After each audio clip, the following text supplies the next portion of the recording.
estamos começando mais um programa Conhecer e Aprender, o seu programa que fala sobre educação aqui no Amazonsat, o seu canal que é a minha cara e a minha voz.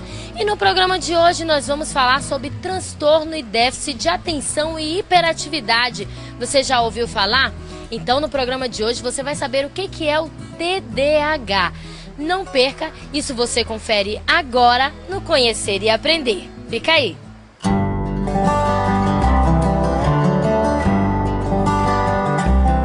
Brincar, correr, pular. Estes são comportamentos comuns na maioria das crianças. Mas às vezes este comportamento excede um pouco o limite do normal. E aí deve se perguntar, será que isso é mesmo normal? Hoje, segundo a Organização Mundial de Saúde, a OMS, cerca de 4% dos adultos e 8% das crianças e adolescentes de todo o mundo sofrem de um transtorno conhecido como transtorno e déficit de atenção e hiperatividade, conhecido como TDAH. O TDAH é um transtorno de déficit de atenção e hiperatividade. Ele surgiu no DSM-4 em 1980. A partir de 86 com o TDAH.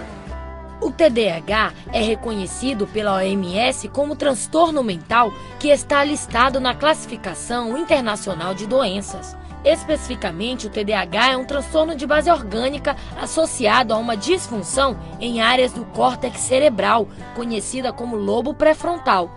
Quando seu funcionamento está comprometido, ocorrem dificuldades com concentração, memória, hiperatividade, impulsividade e dão origem aos sintomas do TDAH. Esse transtorno de déficit de atenção e hiperatividade vai estar influenciando o comportamento da criança de forma que ela vai ter dificuldade.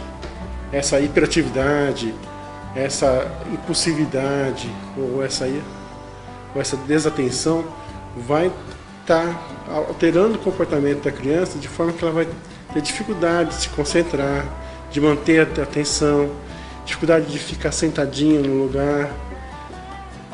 Às vezes ela não vai conseguir esperar a sua vez para falar e vai entrar na conversa dos adultos. Então, em suma, ela vai ter dificuldade de se autocontrolar. Mas existem jeitos e maneiras que os pais, os professores podem estar ajudando a criança a fazer isso. Existem 3 fatores ou sintomas marcantes para uma criança com TDAH. O TDAH é uma tríade de sintomas que incluem principalmente a desatenção ou atenção flutuante, a impulsividade e a hiperatividade. Então a criança tem que ter um desses 3 sintomas prevalentes para ser diagnosticada TDAH. Essa tríade vai influenciar na dificuldade de se autoconcentrar, de manter a atenção, de se autocontrolar. Outros sintomas que caracterizam uma pessoa com transtorno e déficit de atenção são distração, dificuldade em ouvir, falta de controle dos impulsos, desorganização, tendência ao adiantamento de tarefas, sonhar acordado, falta de perseverança ou excesso dela, tendência a executar várias tarefas ao mesmo tempo, deixando muitas inacabadas, falha na organização de tempo e espaço, dificuldade de planejamento, problemas de memória a curto prazo, dificuldade para lidar com regras sociais, falhas de julgamento, interpretações errôneas, dificuldade em expressar sentimentos, ansiedade crônica, tédio, apatia, falta de motivação e dificuldade em aprender com a experiência. De acordo com o Dr. Ubiali, geralmente os pais não percebem essas características. E a criança TDAH só vai ser percebida no período escolar, onde essas características ficam mais evidentes aos olhos clínicos de quem está preparado para detectar o problema. O pai e a mãe dificilmente vai diagnosticar a criança com TDAH. Porque se ele é genético, quando o pai era pequeno, ele achava normal aqueles comportamentos que a criança tem, de hiperatividade, de impulsividade, de subir numa árvore lá no alto, sem se preocupar com o risco, de às vezes se fingir de surda, não está ouvindo o que o adulto está falando. Então ele acha que aquilo é normal. Mas isso vai ficar gritante na escola. quando a criança chega na escola, o professor, alguns já têm o olho treinado até, o professor começa a observar que aquela criança,